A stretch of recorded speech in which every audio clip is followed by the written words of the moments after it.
चलो, welcome there, hello and welcome to the new series that is discrete series. के लिए अपने को अब सीखना है quartile, decile and percentile. Quartile, decile and percentile. Let me just zoom in तो थोड़ा आपको क्लियर दिखे। ओके, आपको क्वार्टाइल, डेसाइल और परसेंटाइल निकालना है for discrete series. So one thing we all know that कि डिस्क्रीट सीरीज जब भी आ जाती है तब आपके पास में क्या आ जाता है, फ्रीक्वेंसी आ जाता है। लेट्स से मेरे पास में यहाँ पे क्या है अभी, ये एक एग्जांपल है मेरे पास में पड़ा। सीरीज हमेशा असेंडिंग ऑर्डर में अरेंज्ड ही रहनी चाहिए, अगर नहीं होगी तो करना पड़ेगा आपको पहले, ठीक है। So let me consider this. यहाँ पे मार्क्स ले लेता हूं मैं और यहाँ पे फ्रीक्वेंसी ले लेता हूं। ये मेरा एक्स हो गया, ठीक है। सो ये आ गया मेरा 10, 20, 30। सीरीज फिलहाल छोटी ही लेते हैं अपन समझने के लिए, 2, 3, 5। अब आप हमेशा एक बात याद रखोगे, जब भी आप मीडियन निकाल रहे हो, जब भी आप क्वार्टाइल, डेसाइल, परसेंटाइल निकाल रहे हो in discrete series, you have to consider one more bracket, one more column, that is one more row, that is for cumulative frequency, that is for cumulative frequency, ठीक है। हमेशा याद रखोगे।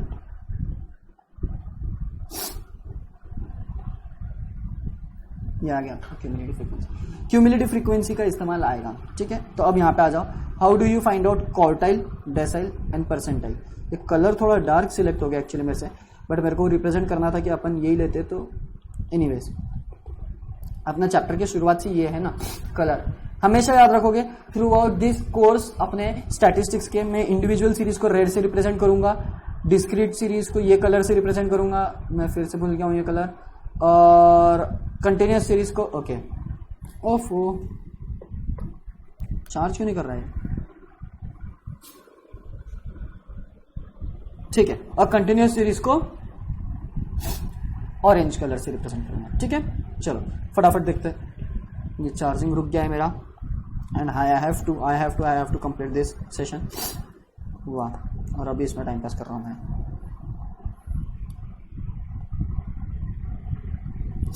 चलो, तो क्वार्टाइल निकालने के लिए क्या है, सबसे पहली स्टेप है फर्स्ट कंप्यूट सीएफ। हमने कर लिया, हाँ, हमको वो बताने की जरूरत नहीं है। जब भी फ्रीक्वेंसी आ जाती है हम सीएफ निकाल के रख लेते हैं, ठीक है। Then find summation f. हाँ, कोई बड़ी बात नहीं है, ये मेरा समेशन एफ हो गया, बहुत सिंपल। मेरा सीएफ में मेरे दो स्टेप कवर हो जाते हैं, ठीक है। Last, calculate quartile as follows. कैसे कैलकुलेट करना है, तो ये उन्होंने यहाँ पे दे रखा है, ये उन्होंने यहाँ पे दे रखा है अपने को। कैसे, Q I is equal to I into N, capital N upon 4th term. और कैपिटल एन क्या है उन्होंने पहले दे रखा है अपने को, यहाँ पे देखो, capital N is summation f. तो मैं आपका समेशन एफ को आपको डिवाइड बाय 4 करना पड़ेगा, ओके। चलो देखते हैं, आ जाओ। मैं Q1 निकाल रहा हूं सिर्फ यहाँ पे अभी, Q1, P1, D1, ये तीनों निकालता हूं मैं, ठीक है। बाकी आप लोग ट्राई कर सकते हो आपके दम पे। चलो, अभी मेरा Q1 क्या रहेगा फिर बेसिकली, ओके। मेरा Q1 का फॉर्मूला है आई मेरा क्या हो गया यहाँ पे 1, समेशन एफ मेरा जो हो गया 10, कैपिटल एन बोलो या समेशन एफ बोलो, डिवाइडेड बाय 4th टर्म, ठीक है। अब इसमें मजा देखो क्या आएगा, इसमें बहुत आसान हो जाता है अपना काम, देखो, क्योंकि सच में पॉइंट इज दैट कि आ जाएगा मेरा 5/2th टर्म, मतलब ये आ गया 2.5 टर्म, 2.5 टर्म। अब द थिंग इज दैट कि मेरे को 2.5 किस में चेक करना है, इसमें, इसमें या इसमें, सीएफ में चेक करना है। किस में चेक करना है, सीएफ में। And the thing is that कि आप हमेशा याद रखोगे एक चीज, आप हमेशा एक चीज याद रखोगे, एंड दैट इज व्हाट, कि इस 2.5 टर्म आया ना यहाँ पे, 2.5 से जस्ट हाईएस्ट टर्म कौन सी है मेरी, जस्ट ज्यादा टर्म कौन सी है, थोड़ी ज्यादा 2.5 तो बेसिकली मेरा यहाँ पे आ जाता है 5 में, है ना, 2 के बाद में, लेकिन 5 में यहाँ पे आ गया। और इससे थोड़ी ज्यादा टर्म कौन सी है बेसिकली, या मैं अगर डायरेक्टली बोलूं तो 2.5 मेरा यहाँ पे आता है। अच्छा, तो 5 ही ले लेंगे अपन, हाँ चलो। तो अपना क्या आ गया, एक सेकेंड, हाँ इसका आंसर है क्या मेरे पास में लिखा हुआ?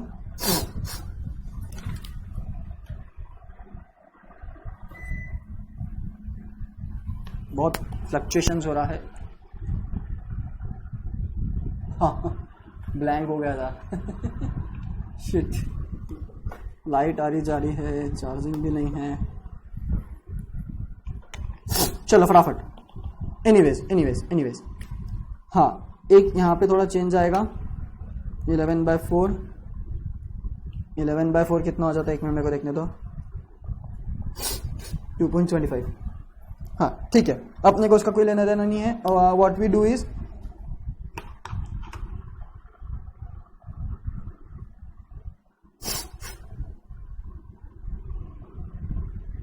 अपना सवाल का जवाब क्या आया? 2.5 टर्म। अगेन मैं 2.5 टर्म है मेरे पास में यहाँ पे, तो मेरा टास्क ये रहेगा फाइंड आउट करना कि कौन सी इसमें लाई कर रहा है मेरा। अभी ये बात तो सिंपल है, मेरे को एक्चुअली हाँ ठीक है चलेगा।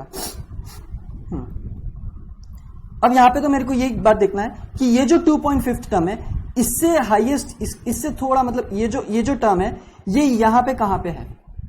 ये बेसिकली यहां पे है ना, मतलब 2 के आगे, लेकिन इधर 5 में कुछ गलत हो रहा है क्या मेरे से? मैंने फॉर्मूला तो सही लिखा है ना।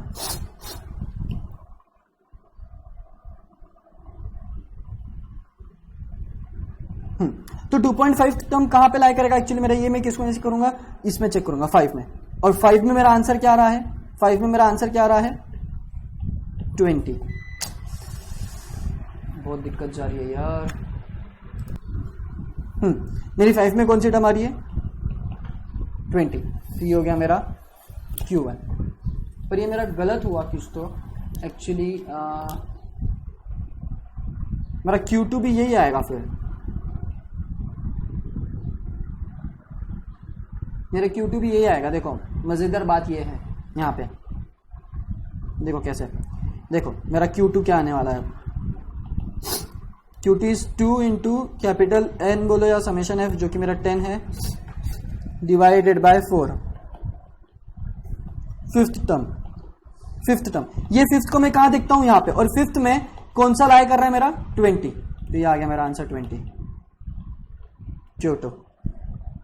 और लास्टली मेरे को Q3 निकालना है, तो आपको पता है ये 3 इंटू 10/4, सो 30/4 आप कर लोगे तो आपका वो आंसर आ जाएगा। और मोस्ट प्रोबेबली मेरे को हमेशा एक ही बात इसमें देखना था,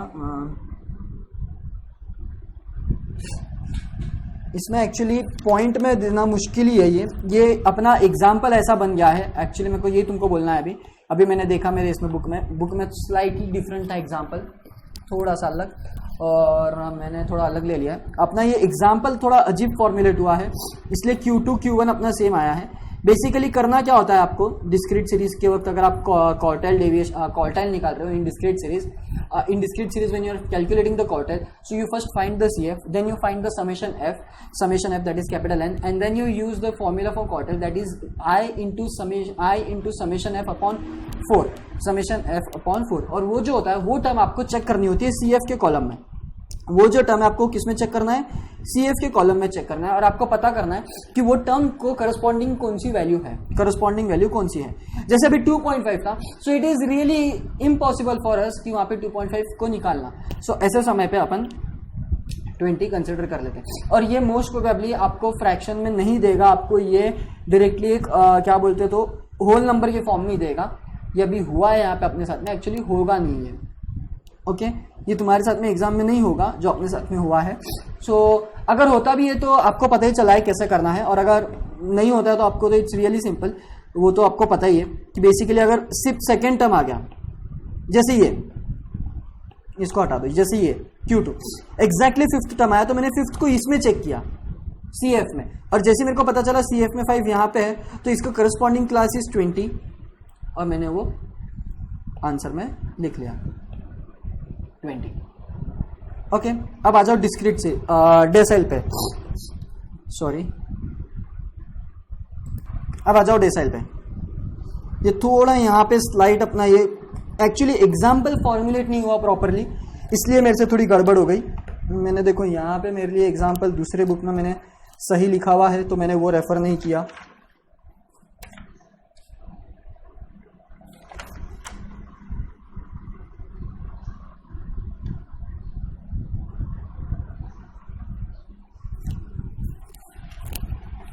ठीक है, चलो आ जाओ अभी डेसाइल पे।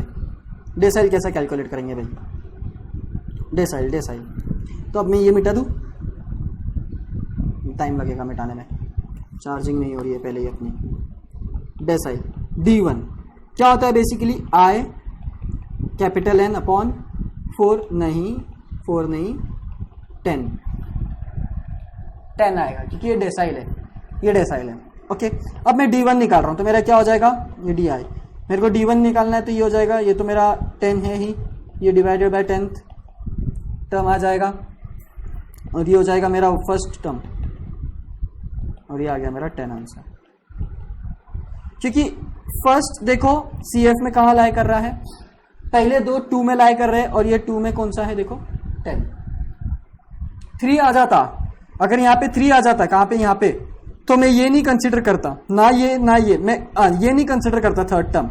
मैं क्या कंसिडर करता कि ये जो 3 आया है मेरा यहाँ पे, अगर मेरे पास में इन केस इसके जगह 3 आ जाता तो मैं ये 3 को CF में चेक करूंगा कि वो 3 CF में कहाँ लाई करता है, और वो 3 जहां पे CF में लाई करेगा उसका corresponding variable will be my decyl.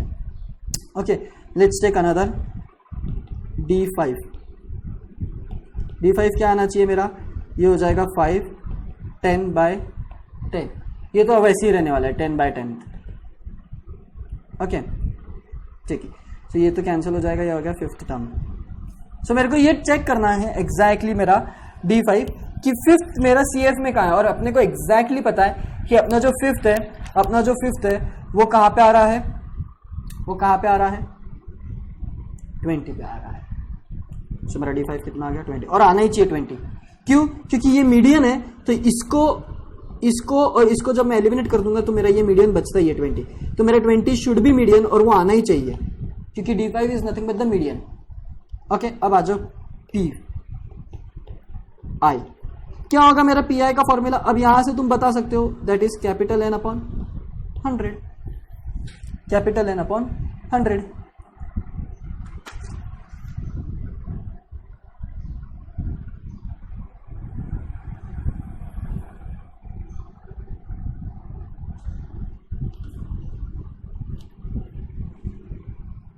अब P1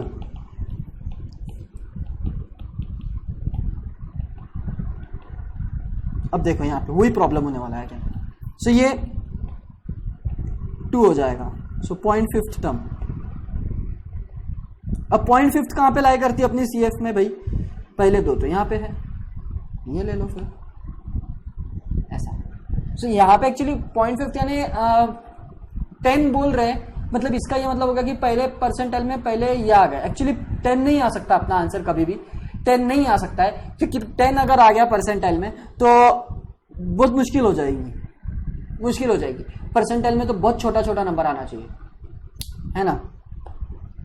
सो ये 10 अपन एग्जैक्टली ले नहीं सकते, और ये फॉर्मूला अच्छे से एक्चुअली क्रिएट नहीं हुआ है, फॉर्मूला नहीं, ये एग्जाम्पल, इसलिए यहाँ पे थोड़ा आपका अब्सर्डिटी आपको दिख रही है, जैसे ये 0.5 टर्म, जो कि इम्पॉसिबल है। ओके, सो एक सेकेंड, सो यहाँ पे इसको अपन फिलहाल कैलकुलेट करके लिखूंगा नहीं मैं, क्योंकि it is bit impossible for me, क्योंकि मैं पहले ही तो ये जो मेरे 30 है 10 20 30, इसको मेरे को पूरे यहाँ से यहाँ तक के बताना है, P1 से P99 तक के। सो P1 मेरा मोस्ट प्रोबेबली पहला परसेंट रहेगा, वो यहाँ पे कहीं तो भी आएगा मेरा। P2, P3, P4, P5, P6, P7, P8, P9, P10, P11, 12, 13, 14, 15, 16, 17, 18, 19 चलते जाएगा वो। So it is nearly impossible, ठीक है। ओके, और इसलिए अपन ये एग्जांपल मेरा एक्चुअली फॉर्मुलेट नहीं हुआ है इसलिए। But the thing is that मेरे को तुमको फॉर्मूला अच्छे से बताने का था कि फॉर्मूला कैसे होता है यूज, और कैसे उसको यूज करना, एक्चुअली फाइंड आउट कैसे करना है, स्टेप्स क्या होगी। स्टेप ये रहेगी, और हाँ P50 निकाल सकते हैं, लेकिन अब देखो P50 मेरा आना चाहिए एग्जैक्टली 20। देखो P50 अगर मैं निकालता हूं तो देखो P50 क्या रहेगा, 50 ये 10/100